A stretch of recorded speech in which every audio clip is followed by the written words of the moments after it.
Hello everyone, हमारे साथ हैं mister Vijay Jain ji. Hello everyone.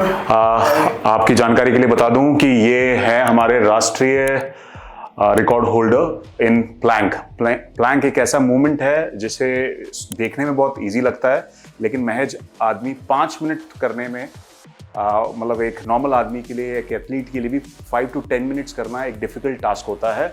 और सबसे बड़ी बात यह है कि इन्होंने 50 साल की उम्र में, he is going to be 50 years old on 2nd of July, 50 साल की उम्र में, महज 50 साल की उम्र में इन्होंने 7 घंटे प्लैंक किया है। 7 घंटे प्लैंक करना अपने आप में एक बहुत बड़ी बात है।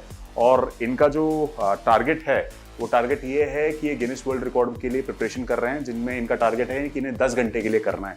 सो ये ऑलमोस्ट बहुत नियर बाय हैं।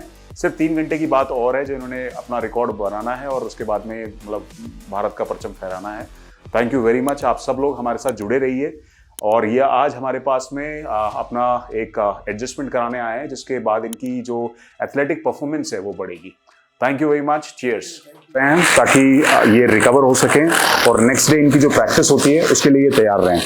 जो मसल्स के बीच में, मसल्स जब भी एनर्जी फॉर्म करती है तो एक वेस्ट प्रोडक्ट होता है जिसको हम लैक्टिक एसिड बोलते हैं। तो उस वेस्ट प्रोडक्ट को चैनलाइज कराना जरूरी होता है, इसलिए ये थेरागन बोलते हैं इस मशीन को, जिससे हम मसल्स को बिल्कुल रिलीज कर देते हैं जो लैक्टिक एसिड उसमें जमा होता है, ताकि काफ़ी अच्छा महसूस करेंगे। जैसे कि मैंने पहले भी कहा है कि ये जो काफ मसल होती है ये second heart of your body भी कहलाती है, इसलिए ये सारी जो नर्व्स हो रही हैं यहाँ एंड हो रही हैं, तो नर्व एंडिंग्स खोलना भी जरूरी होता है। तो उसके साथ में हम इन काफ की मसल्स को रिलीज करते हैं ताकि इनकी परफॉर्मेंस ओवरऑल डेवलप हो सके। कैसा लग रहा है अभी? क्या हुआ? पुल हुआ? यहाँ तक गया? बिल्कुल loose, relax, nice, loose, relax, good, nice. थोड़ा सा क्रॉस कर लीजिए ऐसे, ब्रीथ इन, छोड़िए, आराम से, नाइस, नाइस, फिर से, गेट आउट, नाइस, अच्छे, नाइस। आपको हल्का सा गर्दन को यहाँ ले लेना, 1 2 पूरा like 3 4 5, relax, nice. Again. 1, nice. 2 3 4 5 6 7, nice. 8 9 10, relax. Body को बिल्कुल लूज करने की कोशिश करो, ठीक है? गर्दन को थोड़ा लूज करो, पेट को रिलैक्स, वो लूज हो जाए, अब हम आपको इसलिए आराम से रिलैक्स, नाइस, लूज हो जाए, रेस्ट रखेंगे इसमें आराम से, बहुत पसंद और आगे पसंद और नाइस, रिलैक्स, आराम से। अब पाँव वहीं रखिएगा और आप मुझसे पीछे की तरफ आए जब मैं बोलूँ, ठीक है? अब आप ड्रॉप कर दीजिए बॉडी को, पाँव वहीं रखिएगा, आप ड्रॉप करके सांस लीजिए, छोड़िए, और सांस लीजिए, छोड़िए, सांस लीजिए, आराम से छोड़िए, गुड, बहुत गुड, ऐसा बहुत बढ़िया सर। थोड़ा सा वॉक करके देखिए आपको कैसा लग रहा है। रिलैक्स लग रही है बॉडी को, कैसा लग रहा है? Body relax, ultimate. Thank you sir. तैयार है अगले दिन की कॉम्पिटिशन के लिए, अगले दिन की तैयारी? Thank you very much. ले अपन लंबे टाइम तक होल्ड कर रहे हैं, कोर में स्ट्रेंथ चाहिए, ग्लूट की मोबिलिटी चाहिए, ब्रीदिंग अपनी बेटर होनी चाहिए, तो इन सब चीज़ों के ऊपर अपने को काम करना है ना? तो ये सारी चीज़ें अपनी मेन इंप्रूव होंगी। तो ग्रेजुअली थोड़ा सा कितना पानी आपको लेना है और पानी हाइड्रेट रखने की कोशिश करो ज़्यादा, परफॉर्मेंस तभी एनहेंस होगी। अगर अपन हाइड्रेट नहीं रखेंगे तो परफॉर्मेंस डिप हो जाएगी। और ओवर ट्रेनिंग को बिल्कुल अवॉइड कर देना है। ओवर ट्रेनिंग को अवॉइड करने से फायदा ये मिलेगा कि फटीग लेवल कम आएगा और अपनी जो परफॉर्मेंस होगी वो ऑटोमेटिकली रेज हो जाएगी।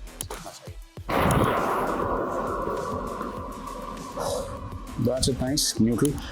दोस्तों ये एक प्लैंक पोजीशन होती है, बहुत सिंपल दिख रही है। अब इन्हें इसी पोजीशन में पूरे 10 घंटे रहना है, तब जाके ये अपना वर्ल्ड रिकॉर्ड में नाम डाल पाएंगे या वर्ल्ड रिकॉर्ड बना पाएंगे या भारत का परचम लहरा पाएंगे।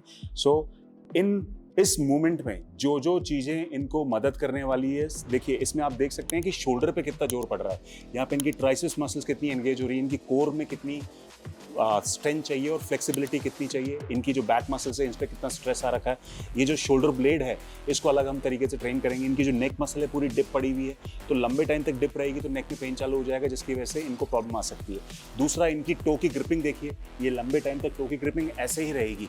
अगर ये स्लिप होती है तो प्रॉब्लम आएगी। तो टो की ग्रिपिंग, उंगलियों की जो ग्रिपिंग है उस पर काम करना पड़ेगा।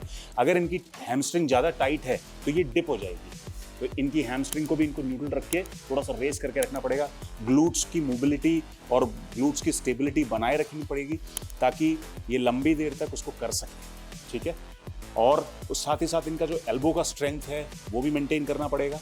और कोई भी मसल जहाँ पे हमें लगता है कि इस मसल में इम्बैलेंस है, सपोज करिए कि इनके एक शोल्डर में ज़्यादा जाना है और दूसरे शोल्डर में कम जाना है, तो ये मसल इम्बैलेंस भी हमें कवर करना पड़ेगा, तब जाके स्टेबल होकर लंबे टाइम तक उस मूवमेंट को कर पाएंगे। एंटीरियर करो, ये एंटीरियर है, अब फिर से पोस्टीरियर करो। पोस्टीरियर हिप में नीचे जाना अपने को, जब स्टे है ना तभी आएगी, आ जाइए, चलिए वेट से। हाँ जी, वेट नहीं है, खाली है, विदाउट वेट। चलिए आप नीचे लगाओ उसको, पाँव को थोड़ा चौड़ा करिए और चौड़ा करिए, यहाँ लाइए, यहाँ लाइए, थोड़ा पीछे लाइए हल्का सा, परफेक्ट। टोज बाहर की तरफ खोल दीजिए, पंजे पाँव के बाहर की तरफ खोल दीजिए, बहुत बढ़िया, नाइस। अब इन टोज को एक्टिवेट करके घुटनों को, पंजे गड़े रहेंगे, घुटनों को बाहर निकालना, नीचे ले जाओ, पहले नीचे ले जाओ, घुटना बेंड करो, ये टक इन हुआ, अब रुको वहीं पे, दैट्स इट, नाइस। अब सीधे हो जाओ, बहुत बढ़िया, रिलैक्स। ये आपने लॉक हटा दिया, ठीक है। अब आपको सिर्फ यहीं के यहीं डिप करना है, नीचे जाइए, आप सामने देखिए, जाइए नीचे जाइए, घुटने को बाहर की तरफ पुश करिए, नीचे जाइए, नीचे जाइए, नीचे जाइए, नीचे जाइए, नीचे जाइए, नीचे जाइए, घुटने को बाहर निकालिए और कमर थोड़ी सीधे, बस पंजा वहीं पे। आप सीधे ऊपर उठिए, दैट्स इट, नाइस। बस अब पंजे इससे ज़्यादा नहीं खुलेंगे, पंजे वहीं पे रहेंगे, पंजे गाड़ के घुटने को बाहर की तरफ निकालना, ठीक है। जैसे कि आप सब लोग देख सकते हैं, बस ऊपर आइए वापस से, दैट्स इट, नाइस। हम इस टाइम पे दो चीज़ों पे काम कर रहे हैं। फर्स्ट इज इनकी टो की जो ग्रिपिंग है उस पर काम किया जा रहा है। सेकंड इज इनकी हिप की जो मोबिलिटी है वो पूरी रेंज में लानी है ताकि कहीं पर रिस्ट्रिक्ट नहीं हो। प्लस हर मूवमेंट में जहाँ पे स्क्वाट होता है, डेडलिफ्ट होता है, वहाँ पे आपका कोर, आपका पेट जरूर एंगेज होता है, तो ऑटोमेटिकली वो स्ट्रेंथ हो रही है। और आप देख सकते हैं कि हमने इसको बहुत लाइट रेजिस्टेंस के साथ में काम कर रखा है। ऐसा नहीं है कि हम इनकी हाइपरट्रॉफी पे काम कर रहे हैं या इनके वॉल्यूम ऑफ मसल पे काम कर रहे हैं। इस तरफ आप देखेंगे तो इसमें वेट नहीं लगा हुआ है, ये जीरो वेट पे रेजिस्टेंस पे है। इसमें हम रेजिस्टेंस ऐड जरूर करेंगे, जिसमें बैंड का रेजिस्टेंस ऐड होगा, ना कि वेट का, ठीक है, ताकि मस्कुलर एंडोरेंस पे काम किया जा सके। Thank you. चलिए वापस से फिर से सेम, घुटने पंजे गाड़ के घुटने की तरफ बाहर की तरफ पुश करते, बहुत सही। आप फिर से रेज, बिल्कुल slow movement, that's it, nice. फिर से स्पाइन बिल्कुल न्यूट्रल रखनी है आपको, दैट्स इट। आप वापस से नीचे जाएंगे, यस, नीज आउट, वापस आइए, 3, वेरी गुड, नाइस। आना दीजिए फिर से, यस, बहुत अच्छा। अब जो सेकंड मूवमेंट है वो सेकंड मूवमेंट होगी, इनकी जो हैमस्ट्रिंग है वो बहुत टाइट है, वो ओवर ट्रेनिंग की वजह से कह लीजिए या फिर इनको रेस्ट कम मिल रहा है इस वजह से कह लीजिए, तो इनकी जो लेंथ है हैमस्ट्रिंग की वो वापस लेके आना पड़ेगा। उस एक्सरसाइज को हम इसेंट्रिक लोडिंग बोलते हैं, जिससे कि हैमस्ट्रिंग की लेंथ जो है वो वापस आ जाए। उससे ये घुटना जो इनकी तरफ नीचे की तरफ जमीन की तरफ डिप हो रहा होगा वो नहीं होगा और लंबे टाइम तक वो स्टेबल रह पाएंगे। एज आई मेंशन बिफोर, हम लोग इनकी वॉल्यूम ऑफ मसल पे काम नहीं कर रहे, हम एक्चुअली काम कर रहे हैं इनकी मस्कुलर एंडोरेंस पे, ताकि एंडोरेंस की वजह से ही ये लंबे ड्यूरेशन तक उसको कर पाएंगे। Thank you. दिक्कत वाली, थोड़ा सा आगे हो जाइए, हल्का सा और आगे हो जाइए, हल्का सा, कमर सीधा रखिए, कमर सीधा रखिए, ठीक है। हिप आगे सरक तो नहीं रही ज़्यादा, रिलैक्स। देखिए अब इस मूवमेंट को हम कैसे कर रहे हैं वो बहुत इंपॉर्टेंट चीज़ है। हम इस मूवमेंट के अंदर जब इनका मसल एक्चुअली कॉन्ट्रैक्ट हो रहा होगा तब जीरो वेट है, और जब इनका मसल स्ट्रेच हो रहा है या लेंथ में आ रहा है तब पूरा वेट का लोड आ रहा है। तो this is non as eccentric loading. आइए, आप नीचे की तरफ जान नहीं लगाएंगे, बिल्कुल जीरो वेट आपको छोड़ देना, बिल्कुल। चलिए स्टार्ट, जान नहीं लगाएंगे। अब आप कंट्रोल में लेके आएंगे, अब आप कंट्रोल में लेके आएंगे, कंट्रोल में लेके आइए, और कंट्रोल में लेके आइए। 1 2 3 4 5 6 7 8 9 एंड 10। रिलैक्स, पूरी लेंथ में पूरा ऊपर तक आएंगे, होल्ड करेंगे वहीं पे, फुल स्ट्रेच लिया मसल का। 1 मोर टाइम, फिर से रिपीट करेंगे, दैट्स इट, नाइस। फिर से चलिए, 1 2 3 4 5, very good, 6 7, nice, 8 9 and 10 relax. जब मसल कॉन्ट्रैक्ट हो रही है तो जीरो लोड है, जब मसल स्ट्रेच हो रही है या लेंथ में आ रही है तब हम 10 सेकेंड्स होल्ड करा रहे हैं ताकि मसल अपनी एक्चुअल लेंथ में, फुल लेंथ में आ जाए और मस्कुलर एंडोरेंस पे काम किया जा सके। यहाँ पे नीचे की तरफ एक्यूप्रेशर भी दे रखा है ना, रिलैक्स, नाइस।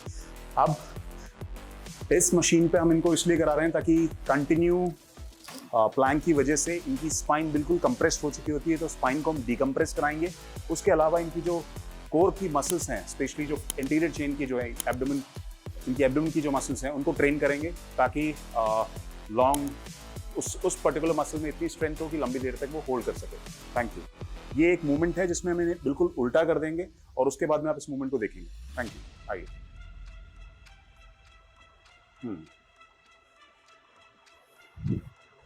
आराम से, रिलैक्स, नाइस। हाथ को ऐसे रखिए, नाइस, बहुत बढ़िया। आ जाइए, नीचे आ जाइए, करिए, बिल्कुल बॉडी रिलैक्स हो जाएगी, बिल्कुल नाइस। बिल्कुल हाथ को क्रॉस कर दीजिए, बिल्कुल, बहुत शानदार बॉडी है, बहुत बढ़िया, वेरी नाइस, वेरी गुड, बहुत बढ़िया। कुछ नहीं, relax, relax, that's it, nice. छोड़ दीजिए, बॉडी को लूज छोड़िए, बिल्कुल बॉडी को लूज छोड़िए सर, एक बार, वो नीचे नहीं आएगा, आप लोग बॉडी को लूज छोड़िए। हाथ हटाइए, आराम से हाथ नीचे रख लीजिए, आराम से, एक बार रिलैक्स हो लो पहले, बहुत बढ़िया, रिलैक्स, नाइस, ठीक है। अब कोर को जोड़ देना है, अब एब्स मारने हैं आपको, ठीक है, बढ़िया, बस। नहीं, आप लेटे रहिए, आराम से लेटे रहिए। अपन ने सेशन कंप्लीट कर लिया है, 2-3 चीजें इसमें एंगेज की हैं, कोर को स्टेबल किया है, हिप की मोबिलिटी बनाई है, टो की ग्रिपिंग बनाई है, तो उन सारी चीजों पे काम किया है। अब आपको डाइट पे खास ध्यान रखना, उसके बाद में ऑटोमेटिकली अपना रिजल्ट अपने साथ में आ जाएगा, ठीक है। Thank you, all the best.